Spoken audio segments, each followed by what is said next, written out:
Trump அவர்கள் நினைத்ததொன்று நடந்தது மற்றொன்று. இதை பற்றி நான் சொல்லவில்லை, தன்னுடைய சொந்த மருமகள் திருமதி மேரி அவர்கள் முக்கியமான ஒரு விஷயத்தை சொல்லியிருக்கிறார்கள். இதை பற்றி இந்த வீடியோல நாம் விரிவாக நாம் இந்த போரை தொடர்ச்சியாக பார்த்து கொண்டிருக்கும் வேளையில் அமெரிக்கா மற்றும் இஸ்ரேல் ஈரான் மேல் ஒரு பழியை போட்டு இந்த போரை தொடங்கினார்கள். அதாவது ஈரான் அணு ஆயுதம் தயாரிக்கிறார்கள், இதனால் உலக நாடுகள் அச்சத்திற்குள் ஆளாகக்கூடும் என்று சொல்லி இந்த போரை ஆரம்பித்தார்கள். ஆனால் இதில் மறைக்கப்பட்ட ஒரு உண்மை என்னவென்றால், கடந்த காலங்களில் ஐநா சபையின் மூலம் கொடுக்கப்பட்ட உத்தரவின் பேரில் ஈரானுடைய அணுசக்தி நிலையங்களில் கேமராக்கள் பொருத்தியும் அதற்கான ஆட்களை அங்கே வைத்து கண்காணிக்கவும் செய்யப்பட்டிருக்கிறார்கள். இது பல ஆண்டு காலமாக நடைபெற்ற ஒரு உண்மை சம்பவம். இத்தகைய உண்மைகளையும் மீறி அவர்கள் மேல் தேவையில்லாத பழிகளை போட்டு இந்த போரானது ஆரம்பிக்கப்பட்டது. அது மட்டுமல்லாமல் ஈரானுடைய உச்சபட்ச தலைவரை கொன்று அமெரிக்கா மற்றும் இஸ்ரேலுக்கு சாதகமான ஒரு ஆளை அங்கே நியமிக்கவும் இது போன்ற மோசமான எண்ணங்களால் இந்த போரானது ஆரம்பிக்கப்பட்டது. ஆனால் இப்போது என்ன நடக்கிறது என்றால், இவர்கள் நினைத்தபடி எதுவும் அமையவில்லை. இப்போது அமெரிக்காவில் எல்லா மாகாணங்களிலும் கிட்டத்தட்ட 3010 இடங்களில் ட்ரம்புக்கு விரோதமாக மக்கள் வீதியில் வந்து பயங்கரமாக ஆர்ப்பாட்டத்தை நடத்தி வருகிறார்கள். இதில் கிட்டத்தட்ட 1 கோடி மக்கள் கலந்து கொண்டதாக அமெரிக்கன் செய்திகள் தொடர்ச்சியாக வெளியிட்டுக் கொண்டிருக்கிறது. இது ஒரு மிகப்பெரிய புரட்சி. இப்படிப்பட்ட ஒரு புரட்சி ஈரானில் ஏற்பட வேண்டும் என்று நினைத்துதான் இவர்கள் ஆரம்பித்தார்கள். ஆனால் அது நேரே மாறிவிட்டது. அதே போன்று இஸ்ரேலிலும் மக்கள் வீதியில் வந்து போராட ஆரம்பித்து விட்டார்கள். இப்படியாக நிலைமை மாறி அமைந்தது. இப்போது ஈரான் கை ஓங்கி இருக்கிறது, அமெரிக்கா மற்றும் இஸ்ரேலுடைய கைகள் தாழ்ந்திருக்கிறது. ஏனென்றால் அவர்களுடைய நட்பு நாடுகளே அவர்களுக்கு உதவி செய்ய வரவில்லை. இது நியாயமற்ற போர் என்று அவர்கள் முன்வைக்கிறார்கள். ஆனால் ஈரானுக்கு மறைமுகமாகவும் நேர்முகமாகவும் இப்போது ஆதரவுகள் அதிகரித்துக் கொண்டிருக்கிறது. கிளர்ச்சி படைகள் எல்லாம் எழுந்து விட்டார்கள். அது மட்டுமல்லாமல் வடகொரியாவும் அணு ஆயுதங்கள் கொடுப்பதற்கு தயார் நிலையில் இருக்கிறார்கள். இப்படியாக ஈரானுடைய ஆதரவு அதிகரித்துக் கொண்டே இருக்கிறது. இப்போது இந்த போரை நிறுத்துவதற்கு ஒன்னில் தோல்வியை ஏற்றுக்கொள்ள வேண்டும். தோல்வியை ஏற்றுக்கொண்டால் மட்டும் போராது, இவர்கள் கொடுக்கக்கூடிய அந்த நிபந்தனைகளுக்கு கையெழுத்து விட்டு இந்த போரை நிறுத்த வேண்டும். இல்லை என்றால் இந்த போரானது தொடர்ச்சியாக நடைபெற்றுக் கொண்டிருக்கும். இது நடைபெற்றுக் கொண்டிருக்கும் போது அமெரிக்காவிற்கு மிகப்பெரிய இழப்பு. அதாவது அமெரிக்காவுடைய மூத்த அமைச்சர் கொடுத்த பேட்டியை பாருங்கள். இப்போது நாள் ஒன்றிற்கு $2 பில்லியன் செலவாகின்றது இந்த ஸ்ட்ரைட் ஆஃப் ஹார்மோன்ஸ் திறக்கப்படுவதற்கு. ஆனால் இந்த போர் தொடங்குவதற்கு முன்னால் இதில் எந்த ஒரு குழப்பமும் இல்லையே. கப்பல்கள் இலவசமாக சென்று வந்து கொண்டிருந்தது. அப்போது இந்த போரை தொடங்குவதற்கான அவசியம் என்ன? இப்படி சொந்த நாட்டிலே மிகப்பெரிய புரட்சி எழுந்து கொண்டே இருக்கிறது. அது மட்டுமல்லாமல் ஈரானுடைய கிளர்ச்சி படைகள் இப்போது அதிநவீன ஆயுதங்களை பெற்றுக் கொண்டு இஸ்ரேலுக்கு மிகப்பெரிய பாடத்தை புகுட்டிக் கொண்டிருக்கிறார்கள். இதனால் மக்கள் எந்த திசையை நோக்கி ஓடுவதென்று தெரியாமல் தவித்துக் கொண்டிருக்கிறார்கள். அது மட்டுமல்லாமல் கிட்டத்தட்ட 13 நாடுகள் இஸ்ரேலுடைய பாஸ்போர்ட்டுக்கு தடை விதித்திருக்கிறார்கள். அதாவது இவர்கள் அங்கே செல்ல முடியாது. ஏன்னா இவங்க போகிற இடமெல்லாம் ஏதாவது ஒரு குழப்பத்தை உருவாக்கி விடுவார்கள். அதனால் 13 நாடுகள் திட்டவட்டமாக பாஸ்போர்ட்டை நிராகரித்து விட்டார்கள். இது ஒரு புறம் இருக்க, இப்போது கடந்த ஈராக் போரில் ஈராக்கை எப்படி அமெரிக்கா ஏமாற்றினார்கள் என்றால், நாங்கள் தரைவழி தாக்குதல்களில் ஈடுபட மாட்டோம் என்று உறுதியளித்திருந்தார்கள். ஆனால் திடீரென்று அந்த ஈராக் நாட்டுக்குள் புகுந்து மிக மோசமான ஆபத்துகளை ஏற்படுத்தி ஈராக்கை தங்கள் கட்டுப்பாட்டுக்குள் கொண்டு வந்தார்கள். இதெல்லாவற்றையும் ஈரான் பார்த்து கொண்டுதான் இருந்தது. இது ஈராக்குக்கு மட்டுமல்ல, ஒரு நாள் ஈரானுக்கு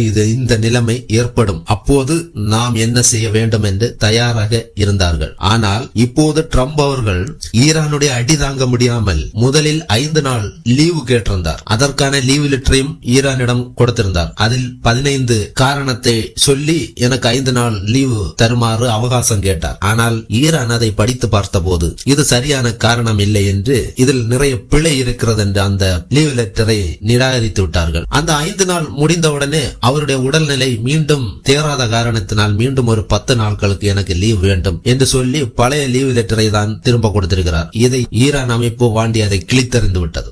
ஆக இதே மாதிரி தான் அன்றைக்கு ஈராக்கிலும் சொல்லிவிட்டு திடீரென்று புகுந்து ஈராக்கை கைப்பற்றினார்கள். ஆனால் ஈரானிடம் அந்த பருப்பு வேகாது. ஏனென்றால் இப்போது அமெரிக்கா இப்படி நாட்களை கடத்தி கொண்டு தரை வழி தாக்குதலுக்கான முழு அதிநவீன வீரர்களை இங்கே களமிறக்கி கொண்டிருக்கிறார்கள். அவர்கள் வளைகுடா நாடுகளில் வந்து சேர்ந்ததாக தகவல்கள் கிடைத்துள்ளது. அவர்கள் எந்நேரமும் ஈரானுக்குள் புகுந்து ஈரானுடைய முக்கிய தீவுகளையோ இல்ல முக்கிய இடங்களையோ கைப்பற்றுவதற்கான வாய்ப்புகள் நிலவிக் கொண்டிருக்கிறது. ஆனால் ஈரான் சற்று மஞ்சவில்லை. நீங்கள் உள்ளே வாருங்கள், ஆனால் திருப்பி அமெரிக்காவை காண மாட்டீர்கள் என்று மிக கடுமையான எச்சரிப்பை விடுத்துக் கொண்டே இருக்கிறது. அது மட்டுமல்லாமல் ஈரானுடைய கிளர்ச்சி படைகள் ஹவுதிஸ் மற்றும் ஹிஸ்புல்லா மிக ஆக்ரோஷமான தாக்குதல்களில் ஈடுபட்டு கொண்டிருக்கிறார்கள். ஹவுதிஸ் மிக முக்கியமான ஒரு செய்தியும் வெளியிட்டிருக்கிறார்கள். ஒருவேளை நீங்கள் ஈரானுக்குள் புகுந்து ஏதாவது செய்தால் இந்த ஸ்ட்ரைட் ஆஃப் ஹார்மோன்ஸ் மாதிரி அவர்களுடைய ஏமன் நாட்டை சார்ந்த இடத்திலும் இதே மாதிரி ஒரு சோக் பாயிண்ட் இருக்கிறது. அந்த இடத்தையும் நாங்கள் லாக் செய்து விடுவோம் என்று அவர்கள் கடுமையாக எச்சரித்திருக்கிறார்கள். அந்த இடத்தை லாக் செய்தால் செங்கடல் வழி சென்று சுவிஸ் கனால் வழி மெடிட்டரேனியன் கடற்கரை வழியாக ஐரோப்பிய நாடுகளுக்கும் அதே மாதிரி ஐரோப்பிய நாடுகளில் இருந்து வரக்கூடிய ப்ரொடக்ஷன் எல்லாம் இந்த ஏமன் நாட்டுக்கூடிய ஹவுதிஸோட கட்டுப்பாடுக்குள் இருக்கக்கூடிய அந்த சோக் பாயிண்டை கடந்துதான் இங்கு ஆசிய நாடுகளுக்கு வர வேண்டியது இருக்கு. இப்போது அதையும் அவர்கள் லாக் செய்து விட்டால் ஏற்கனவே ஸ்ட்ரைட் ஆஃப் ஹார்மோன்ஸினுடைய இந்த பிடியினால் கிட்டத்தட்ட 20% வர்த்தகங்கள் பாதிக்கப்பட்டிருக்கிறது. அதே போன்று இந்த ஹவுதிஸினுடைய கட்டுப்பாட்டில் இருக்கக்கூடிய இடம் கிட்டத்தட்ட உலக பொருளாதாரத்தில் 12% இந்த ஏரியாக்களில் நடப்பதாக சொல்லப்படுகிறது. இப்படி என்றால் இன்னும் படும் மோசத்தை சந்திக்க வேண்டியது இருக்கும். மற்றும் சில காரியங்கள் இருக்கிறது. ஒருவேளை அமெரிக்கா படைகள் குதித்து உள்ளே வந்தார்கள் என்றால் ஈரான் நிச்சயமாக விடமாட்டார்கள். இவர்கள் அவர்களை தும்சம்படுத்தி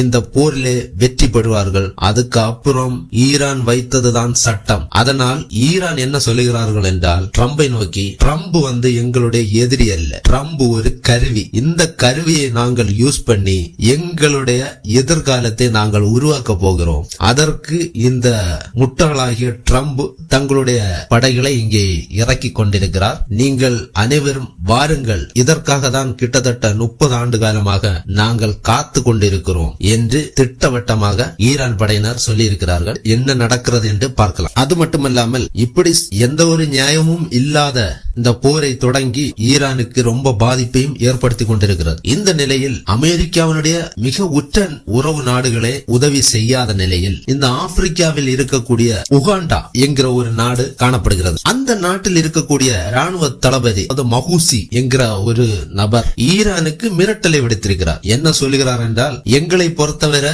ஈரானை கைப்பற்றுவது வெறும் 14 நாட்கள் மட்டுமே போதும். அந்த அளவுக்கு நாங்கள் படை பலங்களுடன் இருக்கிறோம். நாங்கள் இஸ்ரேலை ஒருபோதும் தோல்வி அடைய விட மாட்டோம். ஏனென்றால் இஸ்ரேல் எங்களுக்கு நிறைய உதவிகள் செய்திருக்கிறது என்று இந்த உகாண்டா நாட்டினுடைய தளபதி கூறியிருக்கிறார். நம்ம ஊர்ல ஒரு பழமொழி சொல்லுவார்கள், நண்டு கொளுத்தால் குண்டில் இருக்காது, பேசாம வாய வைத்துக் கொண்டு இருந்தால் அவர்களுக்கு நல்லது. இதற்கு ஈரானுடைய தரப்பிலிருந்து அவரை ஒரு காமெடி பீஸாக பார்க்கிறார்கள். அவர் 14 நாட்களில் நான் பிடித்து விடுவேன் என்று சொல்லிக் கொண்டு கிட்டத்தட்ட 6 நாட்கள் கடந்து போய்விட்டது. இனி பாக்கி இருக்கக்கூடிய நாட்களில் இவர்கள் எங்களை பிடித்து உலக சாதனை படைக்க போறார்கள் என்ற கிண்டலான வார்த்தைகளை இங்கிருந்து அவர்களுக்கு தெரிவித்துக் கொண்டிருக்கிறார்கள். இப்படி இந்த போர் சூழல் நாளுக்கு நாள் விரிவடைந்து கொண்டிருக்கிறது. 2ஆம் உலக போரும் இப்படியாக தான் தொடங்கினது. அதே போன்றுதான் முதல் உலக போரும் இப்படிதான். ஆரம்ப கட்டத்தில் 2 நாடுகளுக்கு இடையே மோதல்கள் ஏற்பட்டது. பின்னர் அதற்கு கூட்டு நாடுகளாக அடுத்தடுத்த நாடுகள் இணைந்து நாடுகள் விரிவடைந்து